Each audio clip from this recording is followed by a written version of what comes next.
Ngifisa ukuthatha leli thuba ngibingelele ama viewers onke akhona mbambo zonke zomtubatuba municipality nangale kumtubatuba.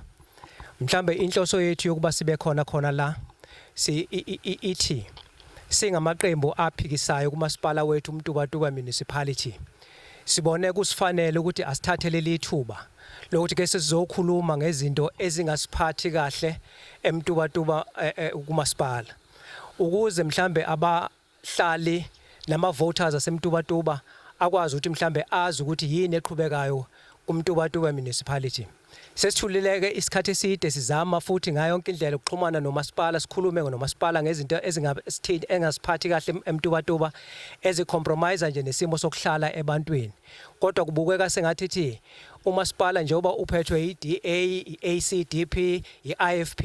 iIFP kuziphathe lo amkhandlu uphethe ngokulekelelwa iDA kanye neACDP. Sibukile ukuthi indlela izinto ezenzeka ngayo sezisiphathise ngamakhanda. Abantu basemtubatuba ave kungelula ukuzuza izinto kufanele ngabe bayazizuza. So njengoba silapha nje siya amakhansela onke aphikisayo emtubatuba sibone ukuthi ake sithathele lithuba ke silekelela abantu basemtubatuba njengama voters.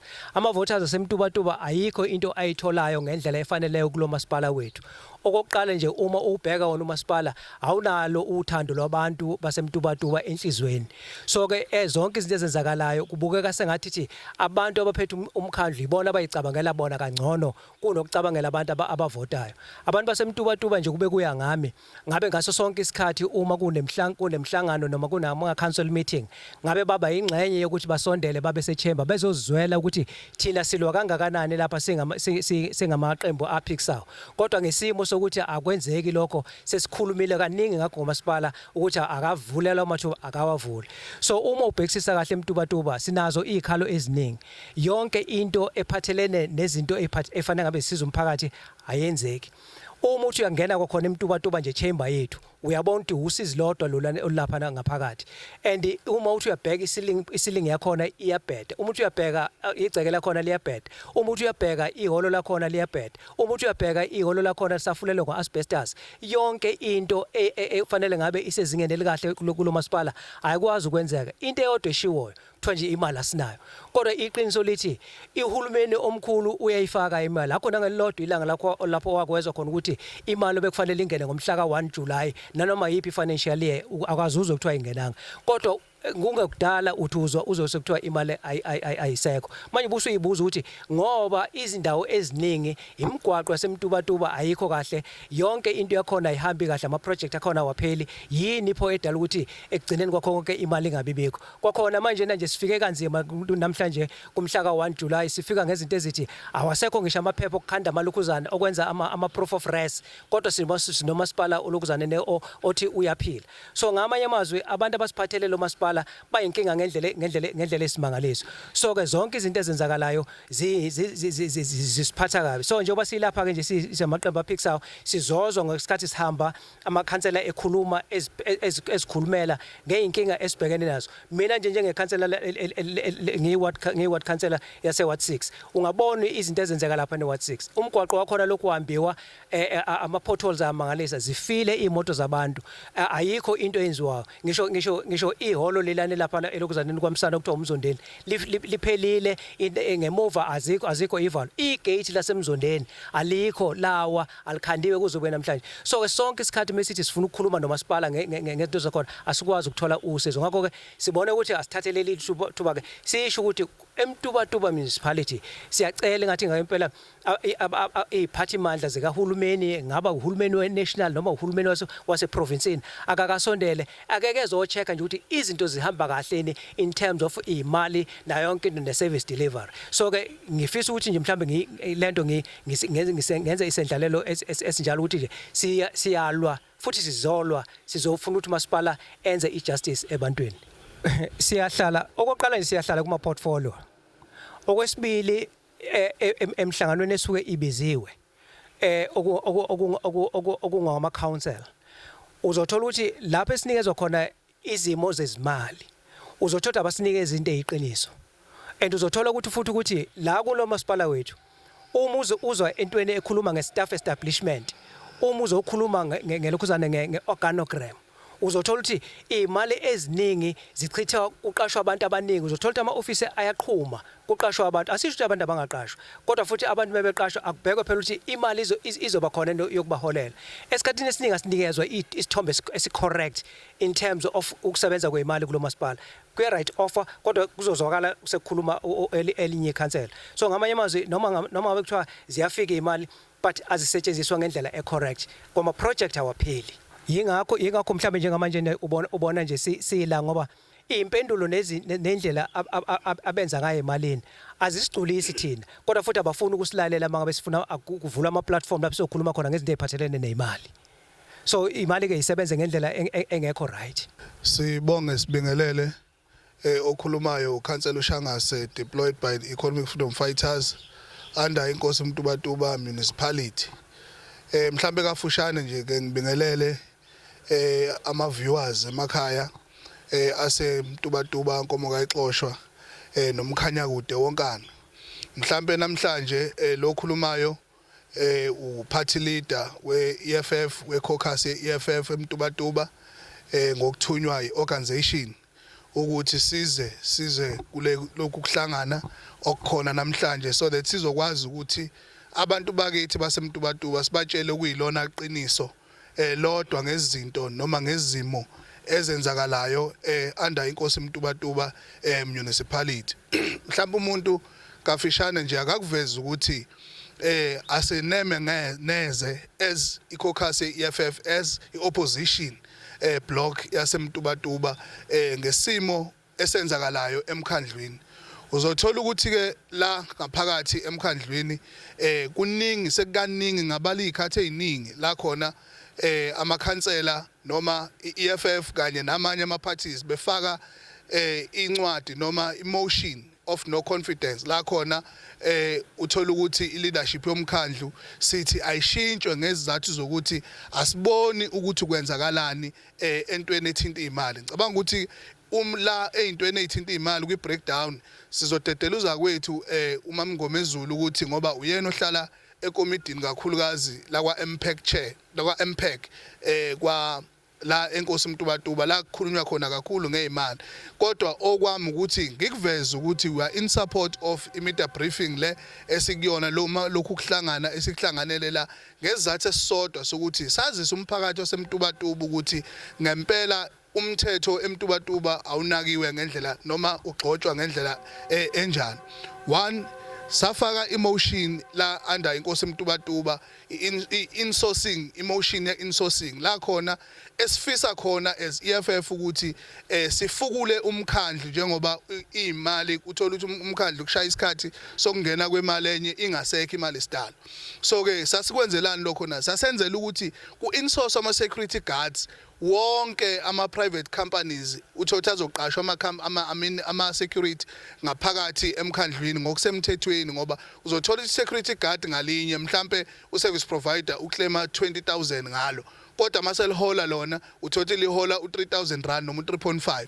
So ke thina sithi as EFF siyacela ke ukuthi kule emotion esasiyifaka of insourcing kanye nama cleaners ukuthi umkhandla uyiqashele wona ube ne state capacity sokuqasha ukuze uzoqasha abantu bebe nama medical aid bekwazi ukuthi behlomule kangconywana kanjalo nomkhandla usave imali ngoba uma uzobu 20,000 ozonikezwe icompany ngesecurity lodwa uyabona ukuthi le iyakulimaza kakhulu umkhandla kanti ungathatha mhlambe u15,000 uholele umuntu oyi1 usalelwe ya5,000 phinde uadd 10,000 kuba abantu ababili uyabona ukuthi labo bantu bazokwazi ubebeke isinkwe etafuleni. So ke kanjalo futhi nomkhandla uzosave imali eningi okufuze ngabe inikezwa umuntu oyedwa nje ehambe nemali nama millions ngoba uthothi umkhandla kunama service providers aclaima more than 1 million ngenyanga ngani nge-private companies. So ke asisho ukuthi abangaqashwa but i-reality ithi uma sifuna ngempela ukufukula umkhandlu kufanele mas-insource ama-security ngaphakathi okuyi-motion esayifaka but usomlomo womkhandlu ukhansela SJ Shezi wayishaya ngaphansi kwetafula. Ngabala amaningi ama-motions nama-motions okungabethemba ubuholi ophethe umasipala waseMtubatuba ukhansela SJ Shezi akayishaya indiva into enomthetho phakathi ngoba iqiniso lithi ama-motions esesiwafakile la ezisingama parties onke opposition sesifake more than 11 ama-motions but akukhona eyodwa efikayo. Uma kufanele ukuthi ihlale i-motion sifakelwa umhlangano ku-virtual ku-Zoom la khona bazi kahle khona ukuthi bayanicontrola ukuthi nikwazi ukuthi niphawule ngendlela enifisa ukuphawula ngayo, aniphawuli ngendlela nina enifisa ukusho ngayo but niphawula ngendlela bona abafisa ngayo, ngoba uma usuqala uthinta usugxila uthinta lezi zinto abangahambisani nazo bona bavele bekunyuthe bekuvale noma bekukhiphe emhlanganweni. So ke sithi ke siyacela ukuthi iziphathimandla zonke ake ziluleke phela osomlomo bemkhandlu ikakhulukazi abaphethwe we-IFP ukuthi kubaleke ngani ukuobserve umthetho nokujula nje ngokomthetho, ngoba lento ayenza ayikho emthethweni. Currently nje sisanda kufaka emotion efakiwe la ifakiwe but uspeaker namanje uhlezi phekwayo siyifayelani le motion ingoba siyabona vele ukuthi njengoba sekubhekwe kule sabelo mali esingenile njengama siyabona izofakwa imbazo nayo but service delivery iyantula emtubatuba. Iqiniso linjalo akekho ongakuqondi lokho, ngoba into enkulu sithi thina ngempela ke isondela iziphathimandla from provincial government to national. I'm happy ke ngoba kuphethe la ku province kwa Khokta kuphethe umfundisi uthula sizwe eButhelezi ophusuma ngaphakathi eqenjini le-IFP, kanjalo to national upresident uVF Hlabisa naye futhi uphethe umnyango waka Khokta. Engicabanga ukuthi bazoyizwa kahle lezofika kahle kubo ama motions emtubatuba wahlala.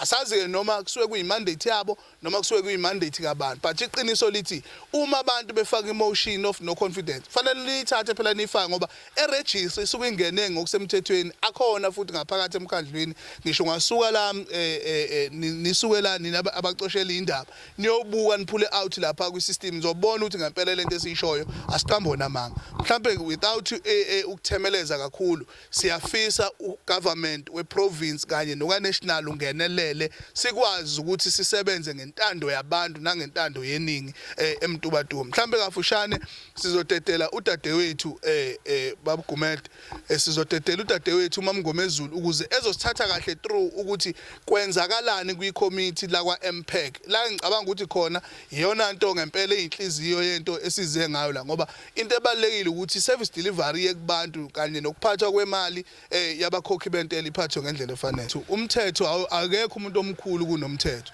That is why sibiza izikhulu engicabanga ukuthi ngoba basonta esontweni linye nabo.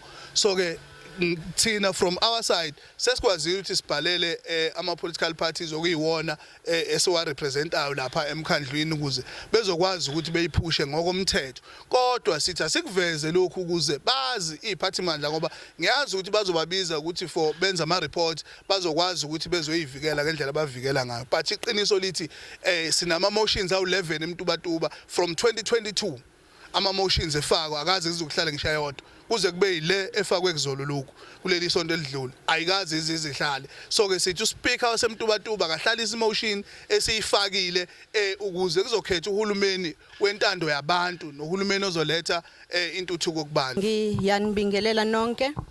Igama lami nguKhansela uSlindo Kuhle wakwaMngomezulu odeploy EFF eMtubatuba Municipality. Njengoba sebechazile ngaphambili noza kwethu ukuthi mina ngihlala kuleli committee elibizwa ngo-MPEC ya municipality. MPEC ke enye yama duties akhona is to do i-oversight. I-oversight ekuphathweni kwezimali zomkhandlu ukuthi sebenza ngendlela yini nokubuka ama projects enziwayo ukuthi enzeka ngendlela yini. Mtubatuba municipality MPEC awuhlali.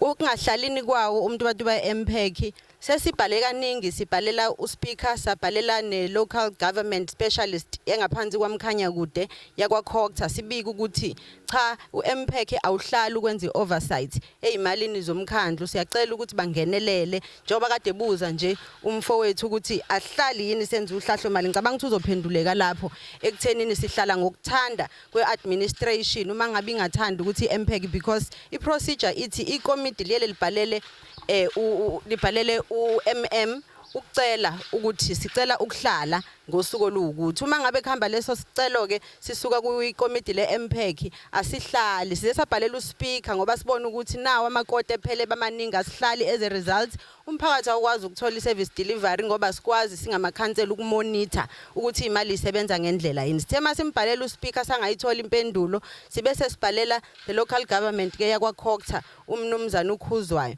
okulapho kube ngcono khona ngoba ukwazile ukufika ezinye izinto ebezisikhalisa kakhulu asikwazi ukwenza oversight asikwazi ukumonitor implementation of the recommendation asikwazi ukureporta kwa MPEC isireporter kwi council ngoba uma ngabe sekwenzekile yahlala umhlangano esiucelayo wakwa MPEC uma ngabe ikomiti libhala iagenda lifanele umhlangano liyibuke sibona ke iagenda ishintshwa yiadministration ama items okufanele adiscusswe ahamba nework calendar ngoba uma ngabe iqali iMPEC item kuyele kube nama terms of reference ebese kwenziwa iwork calendar le ikomiti la kwa MPEC lingakwazi ukuadhere kuyo liblockwa iadministration lingawubizi umhlangano ebese lokho ku resulta ke ekuthenini iservice delivery ngayikubantu ku resulta lokho ekuthenini singakwazi ukumonitor iperformance yabasebenzi lokho ku resulta ekuthenini kube ne UIFWE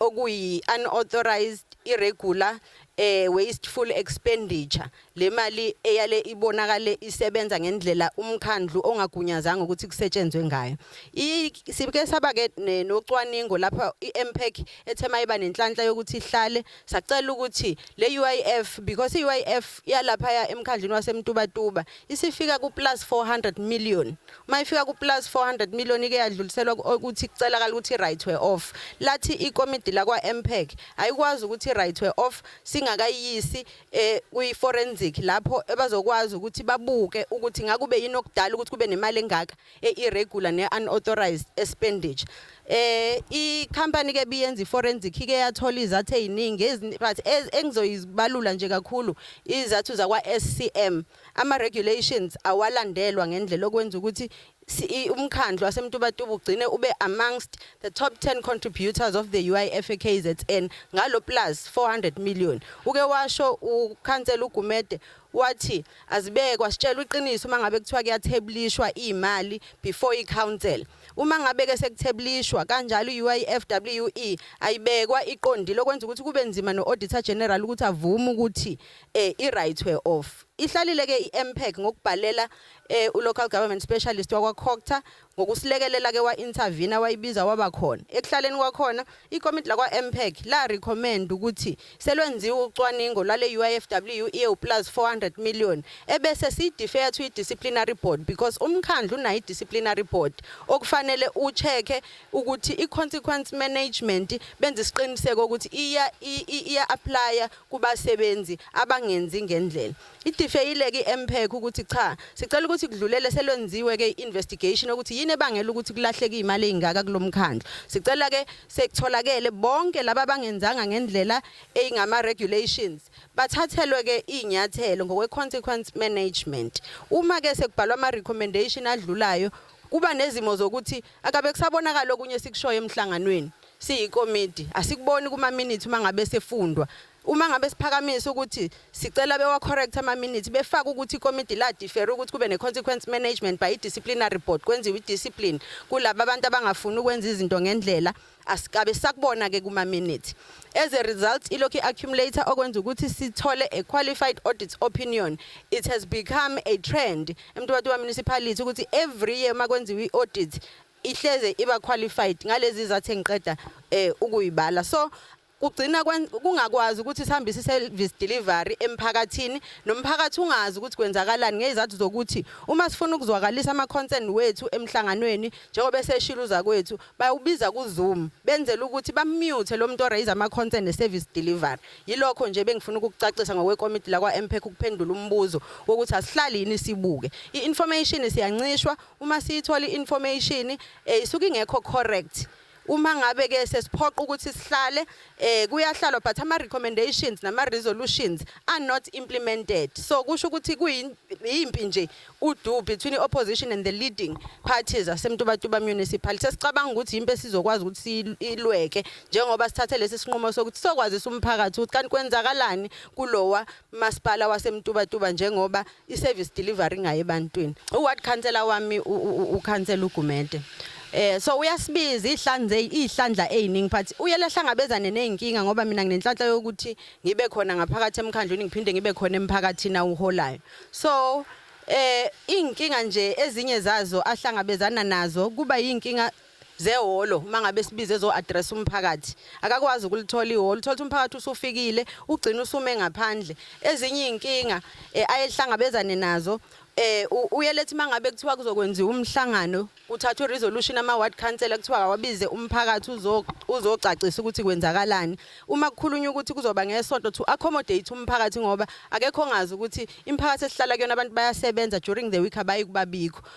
Be finalize no ward council ukuthi cha sizoya emphakathini sihamba neadministration iyosibekela ukusebenza kwawo depending ukuthi ikupho kuyokhulunywa ngayo. Uma kube ku2 ngesonto ngenza umzekelo nje bazofika ngolesine ngo6 ebusuku akusiwona wonke umuntu ozokwazi ukufika kulowo mhlangano. So ezinye ke zeyingqinamba esihlangabezana nazo masithi sibuyela kubantu kuyobatshela ukuthi kwenzakalani ukungayithola indawo lapho so sithi masibhuka singayitholi makubiza umhlangano ubizwe ebusuku phakathi neviki.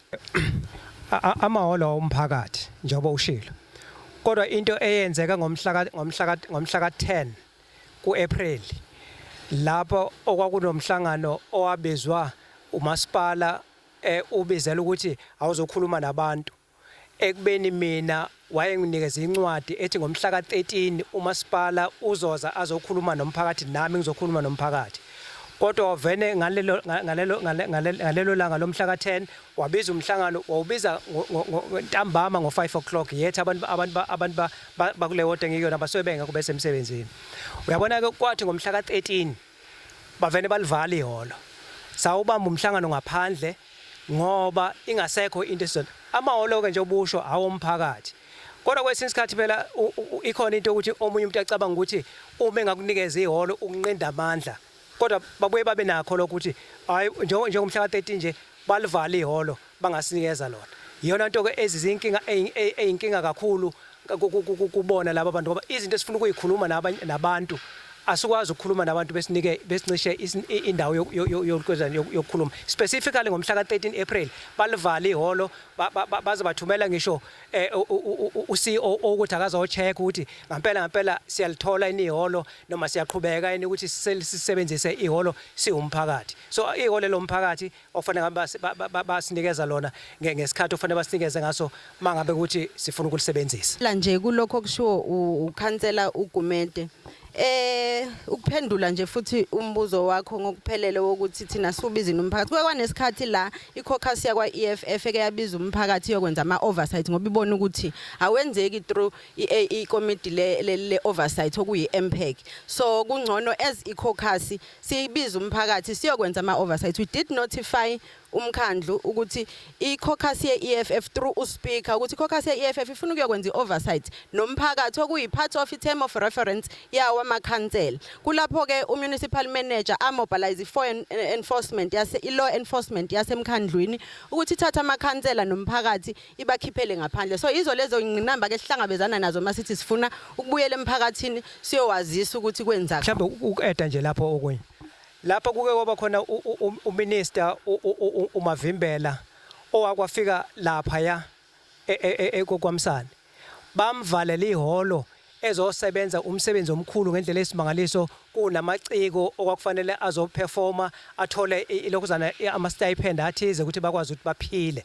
Kodwa i-law enforcement ne-instruction eyiphuma kubaphathi bomkhandlu wagcina engazange alithole lelo thuba lokuthi abambe lo mhlangano. Lo mhlangano saze sawubambela ngaphandle nakhona sekunzima. Enye into engifuna ukuyiphawula lapha bafowethu lena ethi uyabona njengoba bekhuluma ngodaba lwama motion angahlalile uSpeaker ziningi izinto ezenzakalayo kulo mkhandlu ezenza ngendlela ukuthi iyasilimaza thina njengamakhansela akwi opposition. Uyabona nje enye into ehluphayo la ukuthi Uyabona o service provider abanikeza umsebenzi kulo masipala through SCM ngabo SCM. Kunenkinga ukuthi uma sebenikeze umsebenzi kwabona olokhuzana abaphathi bagcina sebebanga bona labo service provider kusuka umsindo ukuthi bangelane bayazi bonke yini enze ukuthi abalwe sebebanga indaba service provider. O service provider balaka isikhathi esiningi uhlangana nabo komole uthi uyezwa athi service provider hey anisikhokheli ngani kulo masipala wenu ngoba thina kade saqala sisebenza yabo but asikhokheliwe imali zethu. Uzothola kuno service provider abaningi abasafarisha kulo masipala kodwa imali ibikhona benganikezwa kodwa kunabanye abanikezwa the first preference in terms of ukuthi bakhokhelwe. So ke uSpeaker lo muntu batho kusafanele akasukume asilekelele thina sengamakhansela azizwe ikhalo zethu azedlulise lapho kufanele sidlulise khona. Njobe ke wakhuluma nje ukhansela ulokhuzana uMngomezulu ukhuluma ngokuthi babhale incwadi yabona eyilokhuzana beyiletha kwi-technical aspect okusibukhuzwayo okhona la naye usibu uyazama lokho akuzamayo kodwa akwanele ngoba kufanele aba-report laba bantu ukuthi abazenza izinto ngendlela ekahle njengoba sekukhulunywe ngamalokhuzana ngama-motions nathi siyifakile siyi-ANC amaningi ama-motions UDM yafaka i-EFF yawafaka ama-motions but ayikho neyodwa entertainwayo emotion la kodwa-ke ekugcineni kwakho konke sifuna abantu bazi basemtubatuba ukuthi asihlezi but sinabo kuke kwasuke uDungunyane nje la kwavela kwaxetshula izindlu zabantu zasuswa zonke lapha kwathiwa abasuke lento kuhlelwe idolobha kodwa the very same people bagcine futhi bebuyisela abantu khona lapha bebesusa khona ungazi ke manje ukuthi babasuselana laba babasuselana khona eqaleni uma bezobuye futhi kwabona abaphathi bakamasipala bathengela abantu izinto ezithize bawababekela kuhle ukuthengela umuntu into kodwa ungadlali ngaye uyamsusa uyambeka uyamsusa uyambeka ezinye zezinto ezenza ukuthi si opposition sikwazi ukuthi size la sizokhuluma lezi zinto ezifana nalezi. Cha phela ujikelele uyena ophethe lapha. Uyabona uyena ophethe accounting officer uyena futhi unamandla onke njoba nje umasipala uphethwe inkatha nayo inkatha njoba sisho nje so yonke into abayenzayo lapha bayenza nje elevelini ukuthi bayinkatha abafuna uku-entertain umuntu thina siyo ANC o EFF o AIC o independent o UDM sifana nabantu nje abadlalayo futhi uyababona ngendlela abenzayo ukuthi hayi bathi hayi boze baqhothe laba ngeke baze bathole lutho kodwa abantu basemtubatuba akabe ikhulule bona kulento kule ngcindezi ababhekene na ngoba yibo abajika bathathela abantu babafaka ema-ofisini bese bayabakhohlwa ukuthi fanele babasebenzele. Ngiyabingelela kuwena ngibingelele nozakwethu ngibingelele nababukeli emakhaya akukho esingakuzami akukho nje esingakuzami sizame ngawo wonke amandla ukuveza ukuthi asikho happy kangakanani kulo mkhandlu but indlela abenza ngayo bayakusebenzisa ukuthi bona basemandleni so sigcineke sesicindezeleka ngaleso simo ke asikho happy sifuna ukusho kubantu basemtubo ukuthi asijabulile nathi njengoba namhlanje sizelana sizovezela abantu basemtuba iqiniso ukuze belazi iqiniso ukuthi isimo sinjengoba sinjena nje ingoba umkhandlu uphethwe laba abantu abawuphethe so basebenzisa amandla ngokuthi umkhandlu bawuphethe okunye sekudala sagcina ukuhlangana singamakhansela esiyohlangana kuphi sohlangana eChamber sihlangana kuZoom hayi ukuthi bantu basemtuba sidlala ioversight njengalama khansela engama opposite mina nje njengokuthunywa uAIC African Independent Congress siyadlala i-oversight kodwa amandla ethu ayagodlwa izinto eziningi siyazenza ama-resolution amaningi ayathathwa behind our backs ezinye izinto ziyazikhulunywe iningi lapha seyikhulunywa kuZoom akusahlangana sekukhulunywa kuZoom hayi ukuthi oversight asidlali bahlali basemtuba siyayidlala oversight ngoba iwona umsebenzi ekufanele ngabe siyawenza singamakhansela kodwa konke lokho bakushaya indiva angicabanga ukuthi khona into engalunga kuZoom bona into abayenzayo basebenzisa amandla ukuthi basemandleni bengasi-recognize nje thina singamaqembu amancane mangalunga nje leso simo bese siyisa i-service delivery kubantu abantu basikhethe ngokusekuthemba ukuthi sizokwazi ukubamelela ey'khalazweni nasey'dingweni zabo angadlalwa ngabantu ilokho nje esikhalazela kakhulu asikho happy nathi singama-opposition party. Siyafisa ukuthi njengamanje njengoba sisuka nje lana kube khona igqathu elihle esilithathayo eliyaphambili ukuze abantu baseMtuba bezosizakala kube ukuthi na lento eyenzakala la kulomasipala waseMtuba nezikhulu ezinkulu zikwazi ukuthi ingenelele ukuzilungiseke lento eyenzakala la eMtuba ngoba nathi singamakhansela asikho happy indlela ekwenzakala ngayo. Afushana nje mfowethu kulekelela udadewethu embuzweni obuzayo. Ours is very clear. Uspeaker ukhansela SJ Shezi akahlalise emotion esiyifakile ngoba inezizathu emotion efakiwe. So ke uspeaker SJ Shezi akahlalise emotion kulo leli viki leli before size sithathe inyathelo zokuthi simfake court ngoba icourt izobe ibhekene naye yedwa as an individual as a speaker of this council ngoba uyena uchairperson ophethe izintambo ze council uyena okwazi ukukhipha inotice ye council uyena okwazi ukusayina iagenda ye council. So sithi ukhansela SJ Shezi akahlalisa emotion kwenzeke uhulumeni othandwa ngabantu noma uhulumeni wentando yeningi. So ke akenze okufanele akenze into ahlale ifundiswa kaCocta hleze hamba ama trainings left and right and center but asiwaboni ama fruits alawo ma trainings kodwa usaqhubeka ngale yandlela yokuthi besebenzisa into ukuthi baphethe. So ke as opposition were very clear asifuni ukuthi silokho siyalena le sizobhekana naye ngqo uspeaker akahlalise emotion efakiwe so lesizokwazi ukuthi abantu baseMtubatuba bethola service delivery ngendlela efanele. Uyabona njengamanje nje uspeaker kuzofanele aqinisekise ukuthi kusukela manje wenza lokho esicelayo. Uyabona ayikho into ebhlungu njengento ethi iziningi esifisa zilunge eMtubatuba.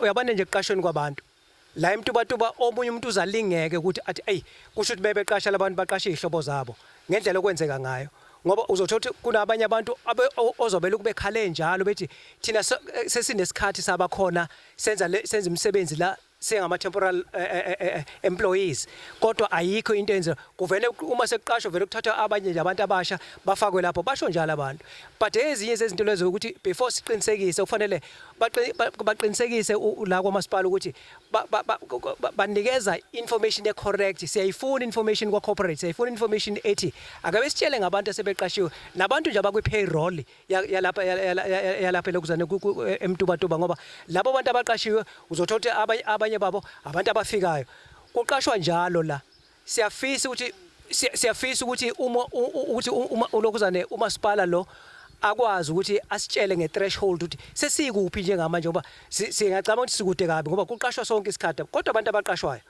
abanye abaqoshwayo baxoshwa ngezathu ezilame izathu nje ezingekho nabo labo bantu asisho ukuthi umuntu mangabe egangela kangaxoshwa kodwa nakhona kufanele ke kubhekwe nje ukuthi kombe lo muntu lona yini ayenzile uqale nini ukuyenza. So ilezo zinto mhlambe esifisa ukuthi uspeaker akaqinisekise manje ukuthi akahlalisa emotion yethu because ziningi into esifuna ukuyi-addressa la ngaphakathi esingakwazi ukuyi-addressa sikude ngoba akekho umuntu osilalelayo. Ukuthi usifisa kwenzakaleni uspeaker aqikelela ukuthi uyayi-allowa i-MPEC ukuthi i-exercise its terms of reference okuyi-oversight so that ukusebenza ama-service delivery zoye ebantwini. So aqinisekisa ukuthi i-MPEC iyawa-practice ama-terms of reference iyahlala because we have other instances where uma ngabe sekureportwa kwi-portfolio committee leya ka-corporate and the item of sitting of ama-portfolio committees lo mkhandlu unakho ukuthi umislead i-portfolio yaka corporate ithi uMPEC uhlalile ubungakazi uzuhlala yilokho nje okunye sicela ukuthi uspeaker akwenze aqikelele ukuthi ikomiti la kwa MPEC liyayipractice i-oversight ngoba yilokho kuphela kuyoqikeleleka ngakho ukuthi service delivery eyiquality iyaye ebantwini. Ngibingelela abalaleli ngibingelele abasakazi ngibingelele nozakwethu lo khulumayo ukhansela wase Ward 7 uMantulu uTK Ntuli nguward councillor. Ngizokhulumela endabeni yokuthi i-service delivery inkinga eMtubatuba abantu baseMtubatuba abangasibuki njengamakhansela ahlulekayo kuukuthi sihluleka lapha emkhandlweni siyawaletha ama report kodwa lama report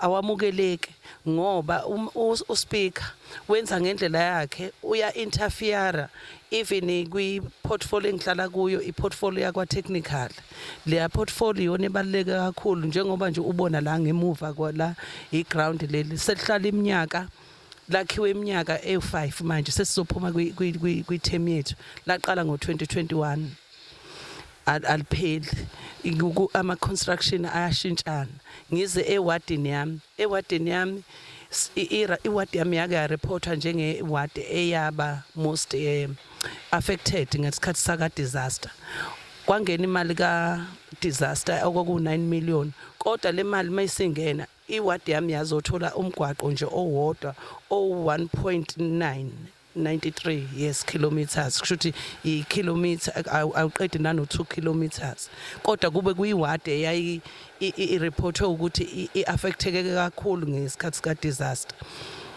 ubone lokho ukuthi ke bayanqozula bese bofaka emawadini abo bosiza amakhansela abo ba-prioritize kakhulu amakhansela abo lapha kulomkhandlu kusetshenzwa ngokweqembu abaphikiswa njengoba senizwile ukuthi abahlonishwa bathi sinenkinga ukuthi imhlangano ibizwa kuZoom asikwazi ukuthi silwele abantu kuZoom bakhombana bona bodwa sicela ukuthi uSpeaker asebenzele umphakathi ngoba silapha emkhandleni sirepresent abantu abasikhethayo ukuthi sizoba representa kube sithola i-service delivery abangayitholi ewadini yami nje iyodwa project naye yayi-approve ngo-2021 iyodwa nje kwamanye amawadi kodwa ama-project azaphindelela ngenxa ukuthi amawadi abo enkatha thina singatholi ngenxa ukuthi si-opposition ilokho bengifuna ukudlulisa nje ukuthi abantu bangasho ukuthi i-grader kufanele ngabe ine-schedule sakhona u-technical kufanele ngabe udrafta i-schedules se-grader kodwa i-grader i-controlwa umama Speaker. Sesiqeda bafowethu ngifisa ukuthi ngithi mina ebantwini bonke nje basemtubatuba sikhona sibamele sile caucus eka ANC, AIC, EFF, UDM independent sibamela abantu sizolwa futhi kuze kuyoba sekugcineni ukuthi bakwazi ukuthola i-service delivery so ke ngaleyo ndlela ke ngisho ukuthi ke asigcinileke la mesisuka la siyobhekana nayo umasipala na uSpeaker nabo bonke abantu abaphathelene nomtubatuba ukuze sibone ukuthi lento esiyifunayo iyenzeka asigcinile siyaqhubeka nokulwela usizi lomuntu omnyama lapha emtubatuba ukuze bakhululeke bayeke ukuthi laba abantu abababeke lapha ngoba nakho beyinkatha bese becabanga ukuthi bazobenzela zonke izinto abayifunayo abayakhetha nabo bakhethana nabo bakhethana bebodwa nabo kodwa nje sina njengoba silasimile sile caucus siyaqhubeka nalento siqhubekayo siyolwa sinqamuka ikhanda silwela i-service delivery ebantwini basemtubatuba.